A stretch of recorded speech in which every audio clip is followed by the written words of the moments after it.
Phew, thank you so much for being here with us today. Thank you. Good afternoon or good morning to everybody.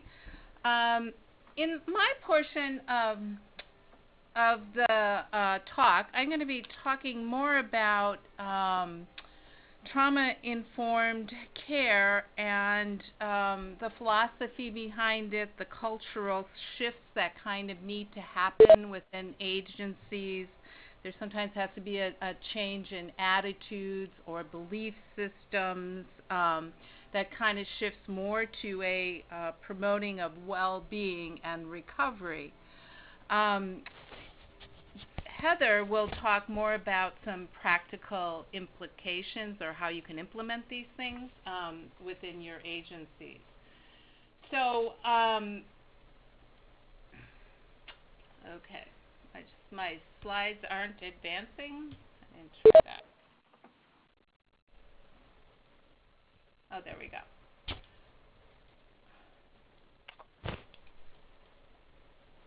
Sorry. So as I said, I'm going to talk a little bit about how we look at these things at Maida House. And Maida House is a women's treatment facility. We've been treating women now for 50 years. We have 3 programs currently. We have a residential facility, an outpatient clinic, as well as housing. And so we want to carry these concepts and this belief system through everything we do at all those different levels of programming and in all situations. So I'm going to do this kind of little comparison of perhaps what I would call traditional kind of thinking within the substance abuse field compared to what it says Maida House here, but what that really means is what is looking at this through a trauma-informed lens. So traditionally, we often looked at problems and symptoms as very discrete and separate, meaning if we saw a symptom, we said, oh, well, that means this thing, and we never really thought about it in more global terms. But within a trauma-informed lens, you're going to start looking at the relationship between the symptoms. So if you see if a client or a consumer is having problems in relationship, or they have substance abuse issues, or they're having emotional regulations, we start thinking of that as the overwhelming feelings, the past trauma that could have happened to this client, and we kind of look at that all together. We don't just look at one thing going on and separate that from everything in more of a more cohesive manner. Traditionally, I'm a person in long-term recovery, and I can remember some of the first treatments I went to is that those service providers were telling me exactly what I needed to do. They were the experts, and my opinion didn't necessarily matter. This always reminds me of an old AA saying that is, take the cotton out of your ears and put it in your mouth. So I'm going to tell you exactly what you're going to do. And in a more trauma-informed culture, you're going to look at the consumers as active experts and partners with us. And so we want to know what's worked for them in the past. If they were symptom-free or had less symptoms, what was going on then that they were doing? And we need to hear them because people know themselves better than any expert. And so it's time to partner with our consumers. This one, the next one, is a one that I think we have to always keep in mind is that we can fall into the trap of thinking, what's wrong with this person? So stereotypes or opinions can happen, and we can think of this person as when their symptoms present, let's say they act up or they yell or they scream or they get into arguments. When you run a residential facility, life is happening all the time, and so many of these things happen, and staff can fall into labeling these people and saying, she has no manners. She's not grateful to be here. She's being disrespectful.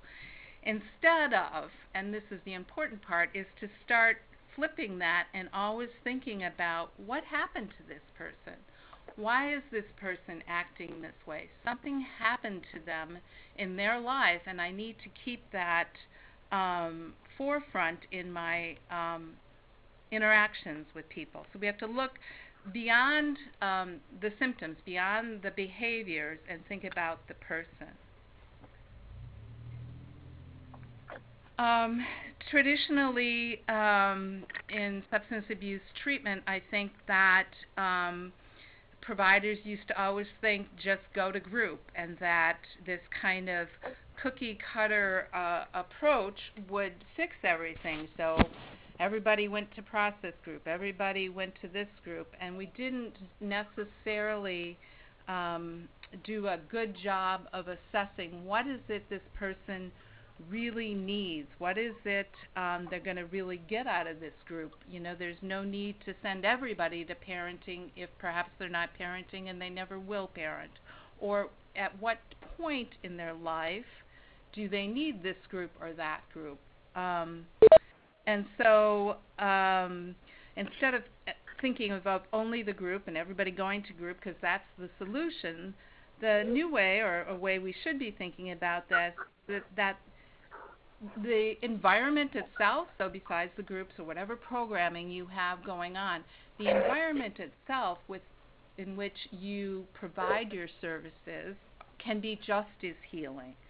So those are small things that happen throughout the day. So it could be someone's encounter with the receptionist, or with your van driver, or the maintenance person, or if you have a cook, or anybody who's involved in the organization has that opportunity to help someone heal, and sometimes it's as simple as a smile or some little act of kindness. So once again, as I talk about all these things, these are how we do this is we talk about these often in different group supervisions, in agency-wide meetings and everything, so how we can always keep this forefront in our minds.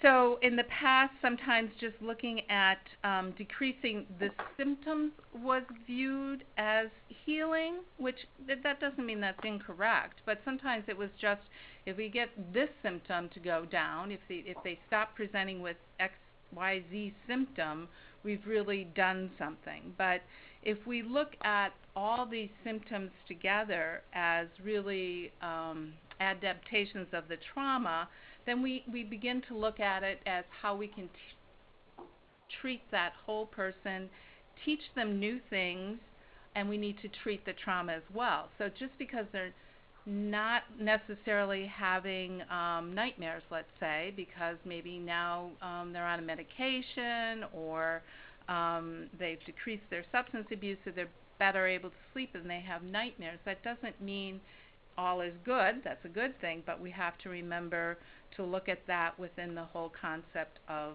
trauma. In the past, there was more, I don't think this much is going on anymore in treatment facilities, that there was that tradition of toughness, and that you do this only, do as I say, you must adhere to all these things. And what we really know is that compassion is at the heart of all treatment. So that goes back up to what I was talking to about before, is that what happened to the person, if we're looking at it that way, if we look at it as every encounter with someone is an opportunity to heal, then we're going to go about how we interact with people differently.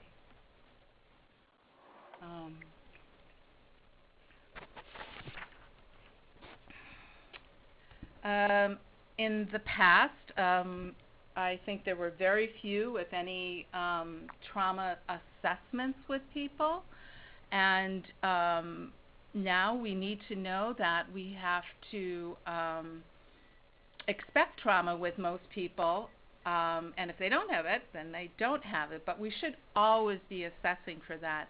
And there are a zillion different, not a zillion, but there are quite a few different tools out there that people can use for different populations that are very suited for that population, for the people you're working at. That's a good tool, so you can assess and know what's going on for this person.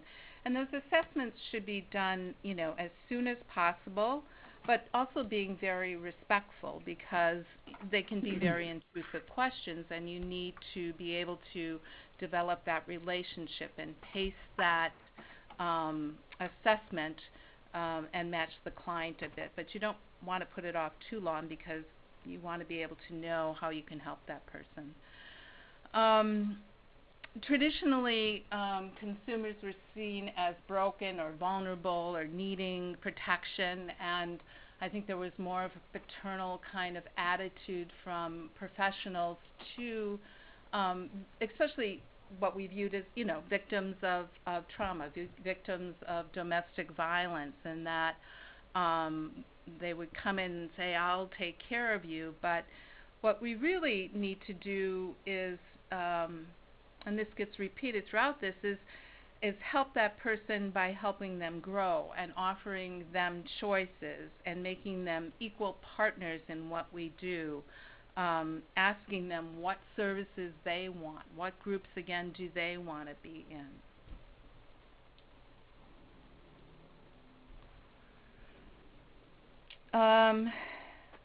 Traditionally, I think we looked at more symptom management, and I've just talked about this a little bit, and about skill versus skill building. And symptom management sometimes would be medications, and medications absolutely have their place, but we don't want to medicate to the point where we're not able to, once again, teach people about how to deal with their symptoms. So if it's to deal with substance abuse, what are your triggers? What's your relapse prevention? What is your plan for your cravings? If it's about their PTSD symptoms, what are the coping skills and mechanisms we can put in? Beth will talk more about some curriculums later that can be used. The next part is traditionally, if something wasn't going right in the client's treatment, if they weren't quote-unquote successful in their treatment, we often blamed the client and put in more rules or more consequences, and thought that that would change behavior or help them.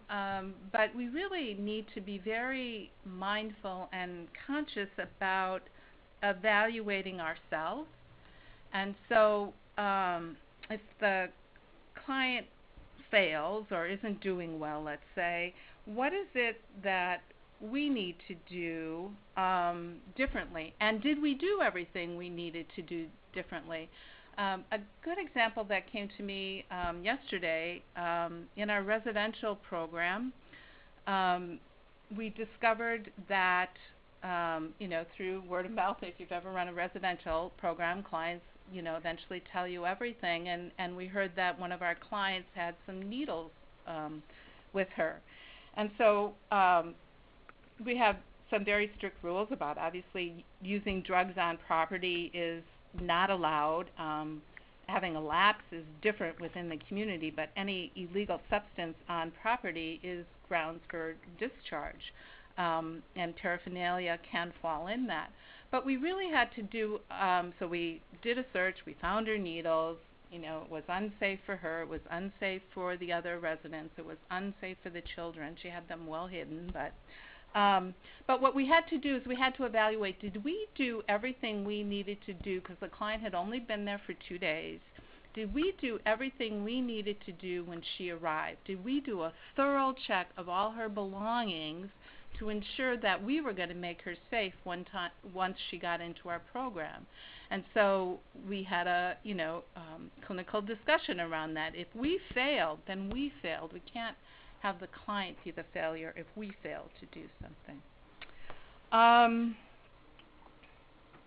I'm getting close to time here. At that bottom one is that we always, I think in the past there was more, it's just the treatment program that is in charge of this person's care, and they're the experts, and they know everything that's going on. But I think across the board, through all different systems of care, child welfare, substance abuse, mental health, everybody's starting to embrace and recognize that it is so important that we are all collaborating together, that we have open systems, that we're involving anybody that the client wants.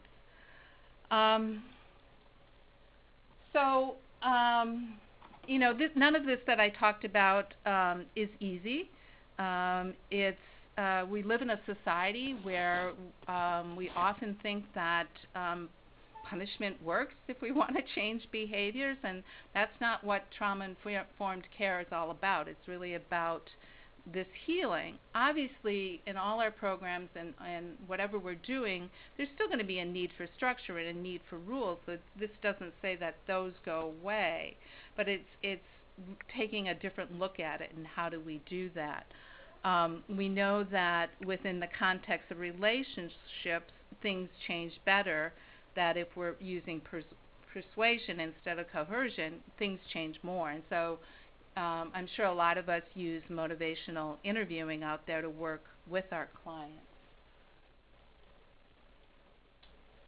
I think that I've kind of gone over this next slide right here. You can go back and read it yourself. I think the highlight I would have in this one is that hope. You know, always hope is one of the most important things we can give our clients, and that they have the ability to change themselves, that they have that within themselves. Part of having this trauma-informed kind of atmosphere is more than just those things we're talking about. It's having an environment that is welcoming and calming. So I challenge you just to kind of look at your surroundings. Is the furniture comfortable? Are they soothing colors? Do you have pictures on the wall that are inviting and pertain to your population? Do you have money in your budget to make sure that's always going on, or a fundraising campaign to support that? Let's see. I'll skip on into this last slide, but I think the point of this last slide is that, you know, we need to earn the trust of our clients, and that's the best way to work with people who've experienced trauma.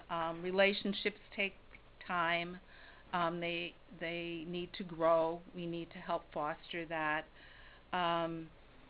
We have to treat everybody with dignity and respect no matter what, and I think that's oftentimes helping staff, especially in a residential facility, to understand that what a client did yesterday doesn't mean that they're going to do that today, or that we start labeling them, but to always look at the next day as a new day. So I think from that, I will turn it over to Heather Bird, who is, as we heard, in Omaha at Heartland, and she will talk about some more practical ways of infusing trauma-informed care into your facilities.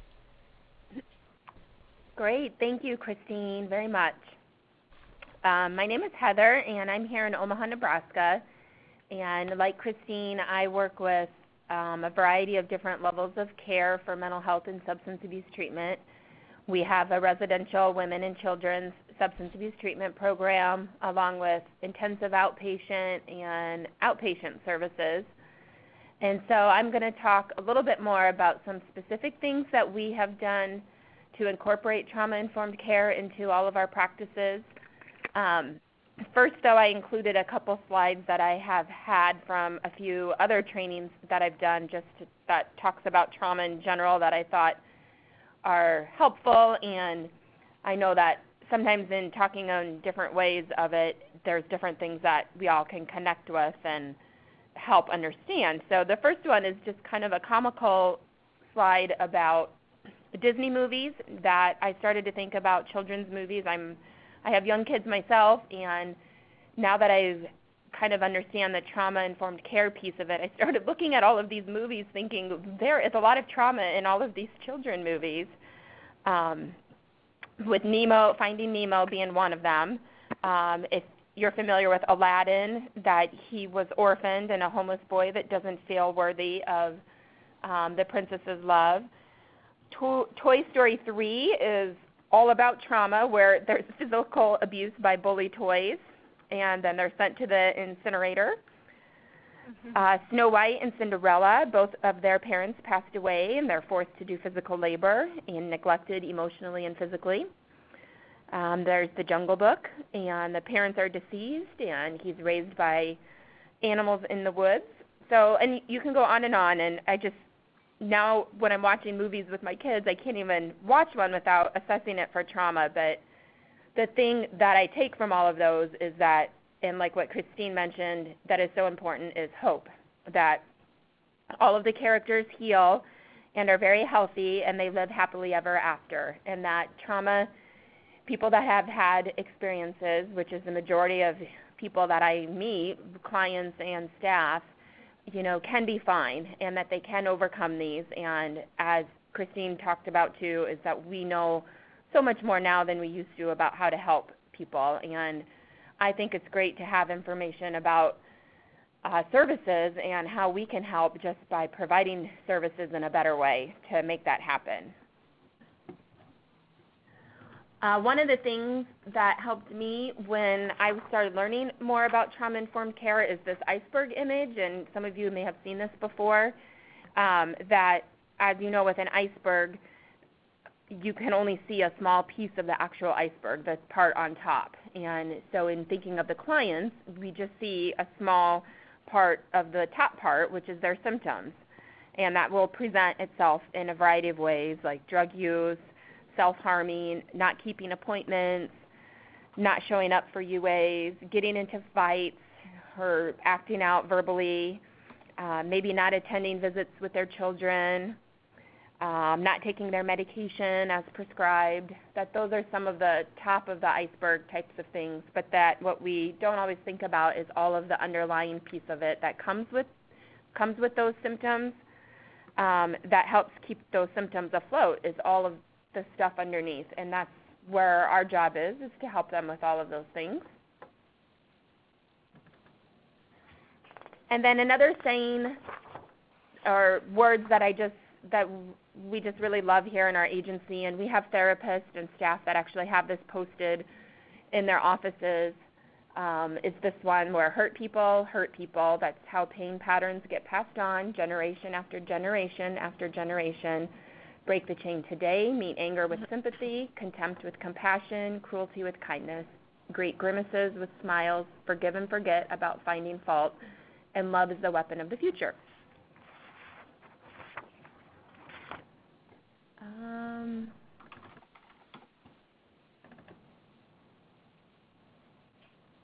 Okay. Trying to move, sorry. Oh no, my slide is not going over. Oh, there we go. Okay. So I won't go into this very much because I know Christine really presented that, the difference of what trauma-informed care is. I just want to point out that, you know, we think about it as well as being much more than trauma-specific care, that trauma-informed relates through all levels of the organization. That it's more than just offering certain evidence-based practices that are very mindful of trauma, which I will mention those because those are very, very helpful. But we really make sure that everyone on staff knows about trauma and how prevalent the rates of abuse are, that I would say over 80% of our consumers have experienced some type of trauma, and we do new employee orientation where we have a whole couple hours on trauma-informed care and just statistical information about the effects of trauma and what it is. So I just wanted to point that out on this slide. Oh, okay. So a couple things to think about of providing trauma-informed care, and this part, number one, is more clinical, is taking the trauma into account, understanding the ways that a trauma affects individuals, both short-term and long-term. That the old school way of thinking about trauma was that we don't want clients to talk about their trauma or they'll never get over it, that they will continue to hurt. But what we now know is that if they don't talk about it, they never will heal. So we have different forms of therapies, and I just want to make sure to mention that it's important to know our scope of practice, that we're properly trained in providing those interventions, but that there are great interventions out there that help clients work through their trauma symptoms. And there's the right time. I know in our residential program, a lot of what we do, our goal initially for, at least 6 months is just to help them learn about their symptoms and feel safe. That they're not going to get into solving their trauma at that point, that is more ongoing, but that they can learn how to manage their symptoms. And I'll talk a little bit more about that, but that what we see, the symptoms that we see are really negative beliefs that they have carried with them since the trauma began, and that they have generalized those distorted beliefs to current life situations. And so in keeping that in mind helps take the blame off of the clients and their behavior, as Christine talked about. Okay. So some other ways that we have kind of thought about it and is to avoid triggering trauma reactions or traumatizing clients. That a lot of times our services that we offered re-traumatizes them just by walking in our doors. So some of the things that we have thought about in our services, for example, there's some groups that we do that are very gender specific and just females or just males. And so if you think about talking about trauma with women, who do you have leading that group? Is it a male therapist or a female therapist, and vice versa? Those are important things to think about. Have you talked to your clients about the options of where your client wants to sit in relation to you in the door? That some of the symptoms that we see may re-traumatize them just by where they're positioned in a group. That some of it, and I'll talk a little bit about that, is that hyperarousal symptoms, where they're just really kind of always on alert, and depending on where they're at in their treatment, that will be really important to them. Have you asked them if they're okay with you shutting the door? And how's the lighting in your office? That all of those things can remind clients and consumers about situations that they've been in, and just by doing some of those little things will help them feel more comfortable. The other thing, number 3, is adjust the behavior of the counselors, other staff in the organization, and helping them with their coping capacity. Something as simple as, how are the support staff behaviors when the client calls in or checks in? Are they welcomed and respected? I went to one agency in the community for a meeting once, and they actually had Jerry Springer or one of those talk shows on the TV in the lobby.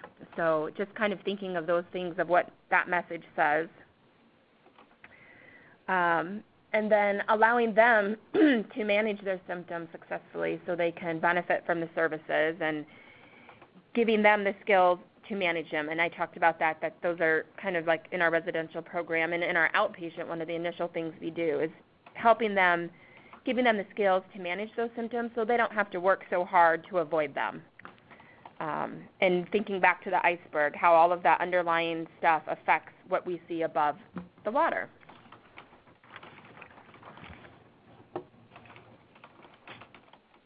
Okay.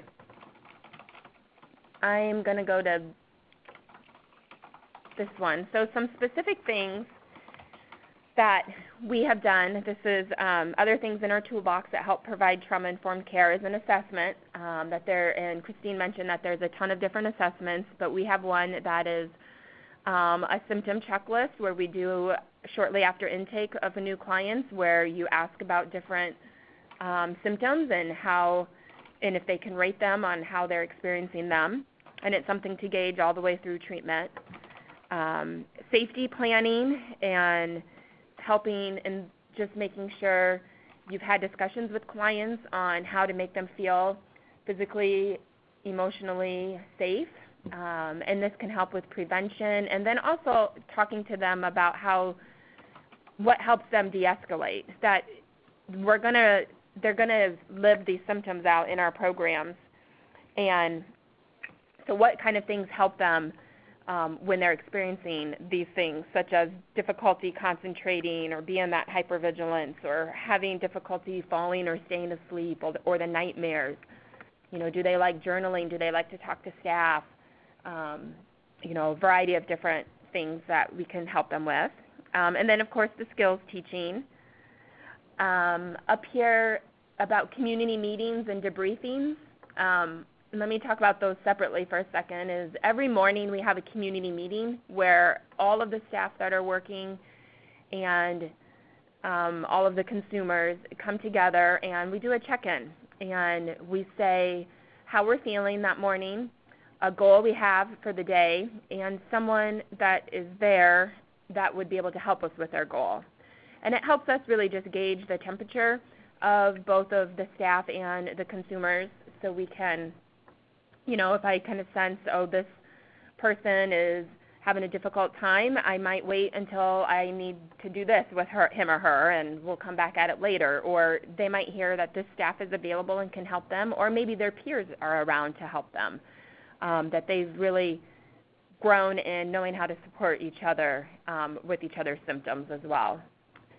And then debriefings when we have difficult situations where maybe there's outbursts or fights, is bringing everyone together to talk about how that affected the community or the clients, depending on the level of care that it happened in. And doing that together with staff and clients. So all of those discussions are happening together versus outside of each other.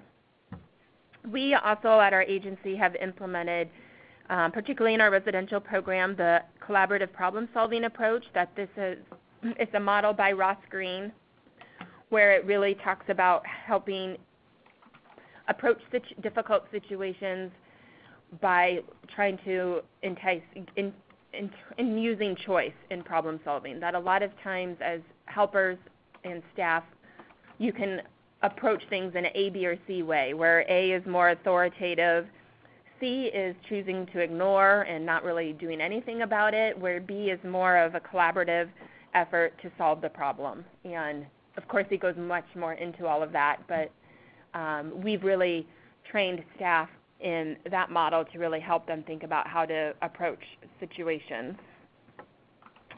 And then doing grief work, I guess, relates to the trauma.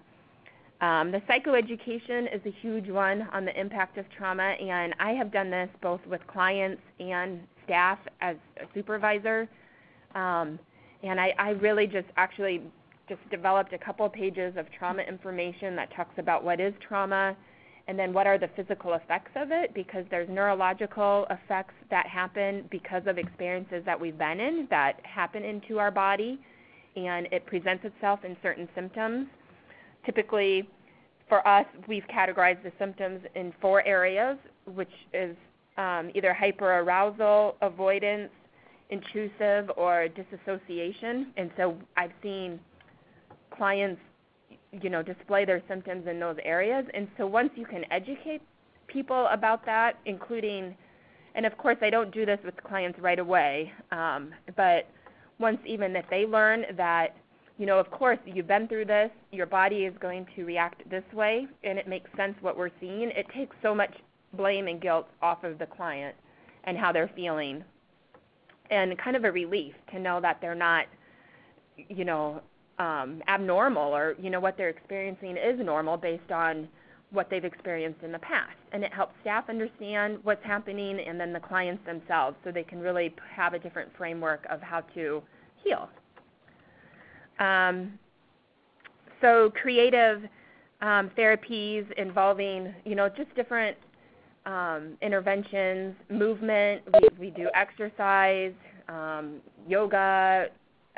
We have art into kind of a way to express that everyone heals in different ways to kind of get creative about what you can do. And then another thing that we have, and I wanted to come back, is a staff personal calming coping plan. If my slide will go back.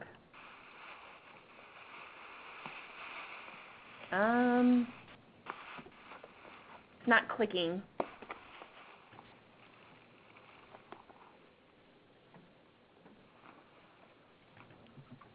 So I'm looking for slide 22. I don't know if... You're on it right now. We can see it. Oh, you can. Okay. Thank you. It's Sure. just not coming up on my end. So this is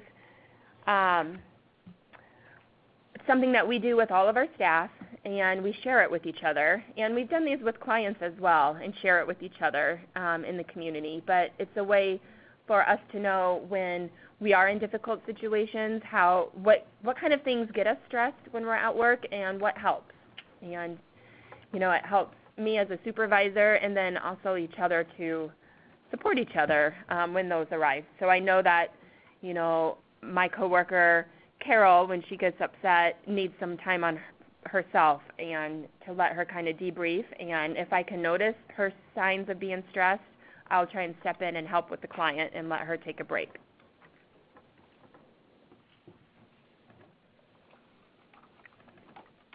Okay. So hopefully you're on the slide that says clinical tools. Yes. Okay. So these are more specific of the clinical interventions that can help treat trauma that that we do. And again, just to mention, to be appropriately trained in them before you offer them. But cognitive processing therapy, we have staff that have gone to EMDR. Child-parent psychotherapy, which is CPP. There's also trauma-focused cognitive behavioral therapy, and there is a whole online tutorial that is free, and you get some CEUs for going through that, but that is really focused on helping people manage their symptoms.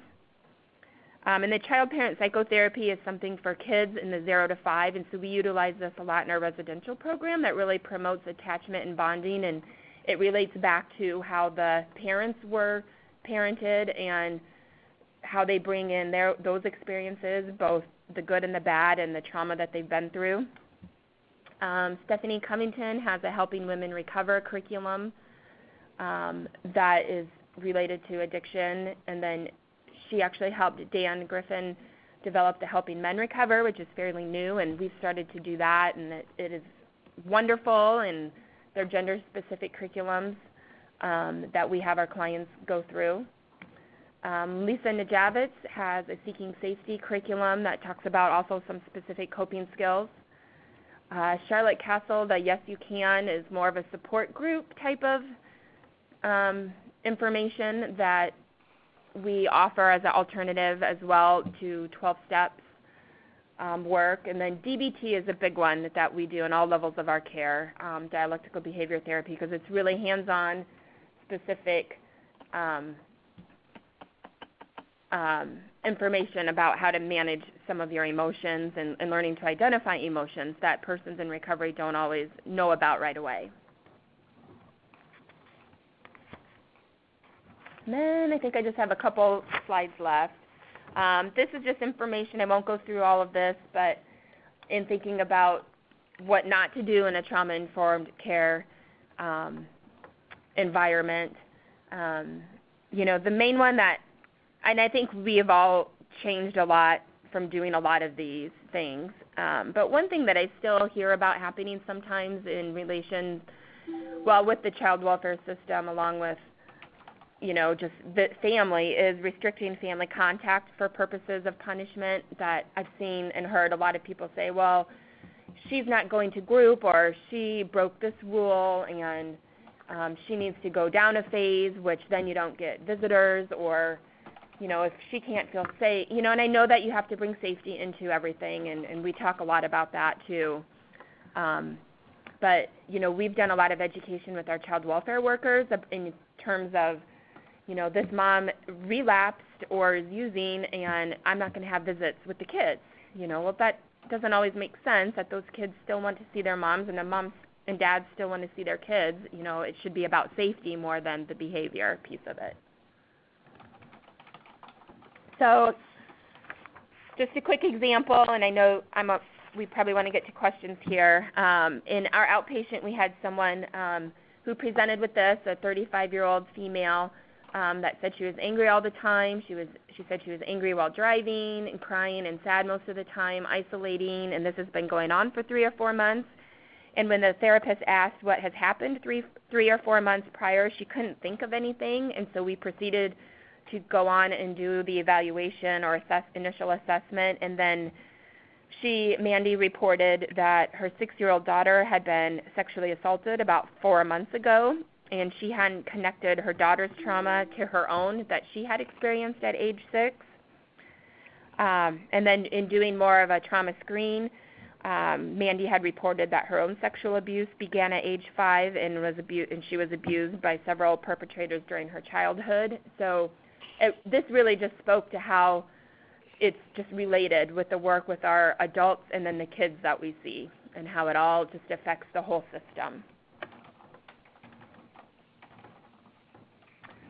Again, I know Christine mentioned that this work is not easy, that the client needs and behaviors can be very overwhelming. A lot of times managers look to direct service staff to meet client and program needs with shrinking resources. I know that is the case with us here in Nebraska. I'm assuming it's all over. We have a lot of external regulations that increase the level of stress at certain times, and audits and requirements. And it's just, we mean well, and it's easy to become stressed and overwhelmed and lose sight of our mission and goals. And I don't have an easy answer, but I just know over the years I've realized how important it is to support your staff in this work. And, as a supervisor, that's one of the main things that I do, is supporting them and their own self-care and how they're doing, and have those conversations. And then in turn, I feel then they will be able to support the clients much better. And again, we have an obligation to our clients and ourselves and our colleagues not to be damaged by the work we do. We've actually integrated in our annual staff performance appraisals, an evaluation on self-care and how they're doing with that. And, it helps us continue with that discussion. So I guess that's all that I have, and I don't know if people have questions for Christine or myself. Thank you, Heather. Before I open it up to folks, we did have one question that was chatted in while you were speaking, which was, what are the 4 areas? You mentioned there are areas for trauma psychoeducation. Oh, okay. What are the 4 areas Sure. that you referred to? Well, I probably was referring the 4 areas of the 4 main types of symptoms that we see.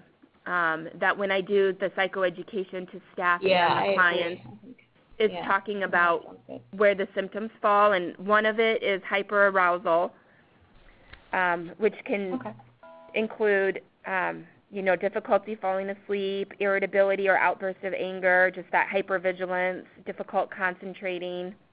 The second would be avoidance, restricted emotions and detachment, efforts to avoid groups or places or activities. The third symptom main category is the intrusive, kind of that intrusiveness, recurring dreams, nightmares, psychological distress, kind of when you're reliving some of that trauma and those feelings are feeling as if it's recurring. And then the fourth is the disassociation, and that's where you might see clients spacing off or depersonalizing things, forgetting, which is a great coping skill that they have that has helped them manage. So. Great, thank you. Yeah. And then I'd like to open it up if anybody has any questions. Your lines are unmuted on our end, their agency.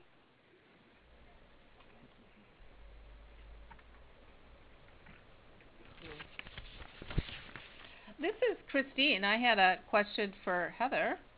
Yeah.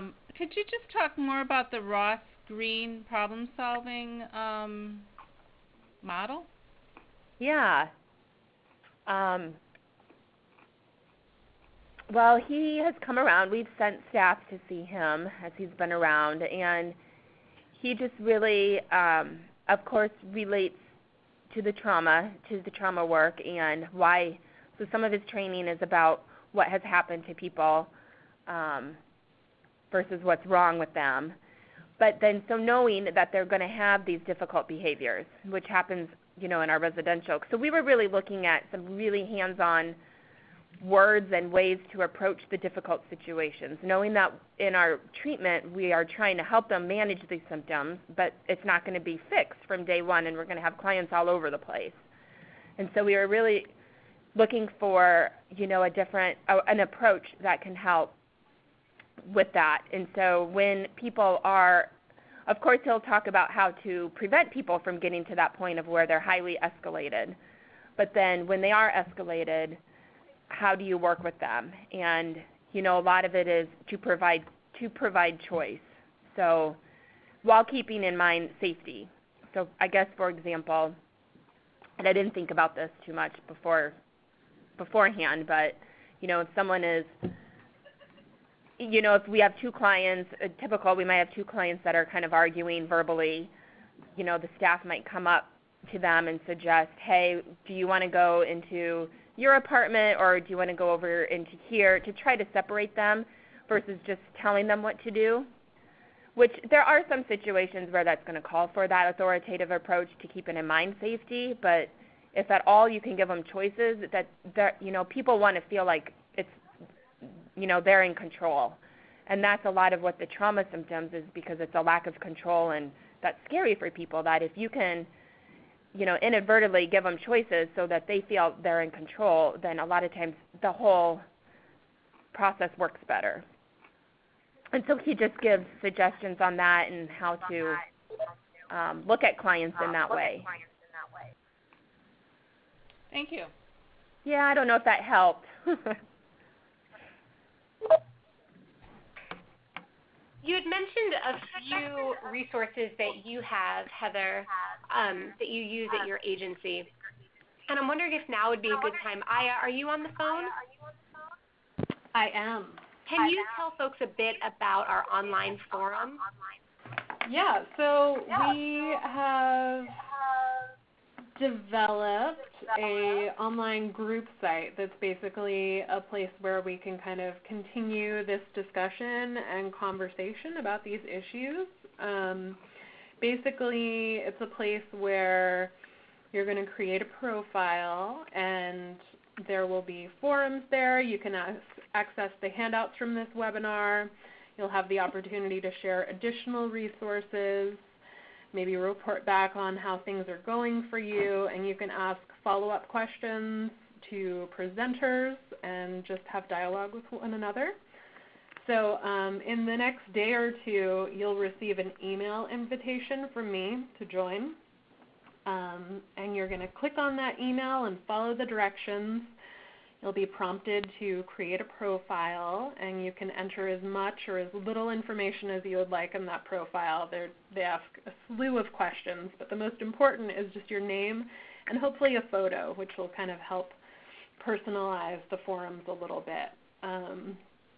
So when you're all logged in, you'll go to the home page, and there will be a featured discussion segment, and that will link you to the forum for this learning cluster discussion. So we're pretty excited about this tool. We hope that people use it. The more people that use it, the better it will be. So we hope you check it out. And as Aya mentioned, you will be able to access handouts from today, which will include the PowerPoint presentations. If folks wind up asking any specific questions to either Christine or Heather, we'll be gently reminding them to go on there to respond to you. So it's just a way to keep the conversation going. If anything piqued your interest and you want to try it, but you need either a little reassurance or hand holding, this forum is there for you, and it's just something fun and new that we're trying. So before I end the session, just want to give one last chance if folks have any other questions.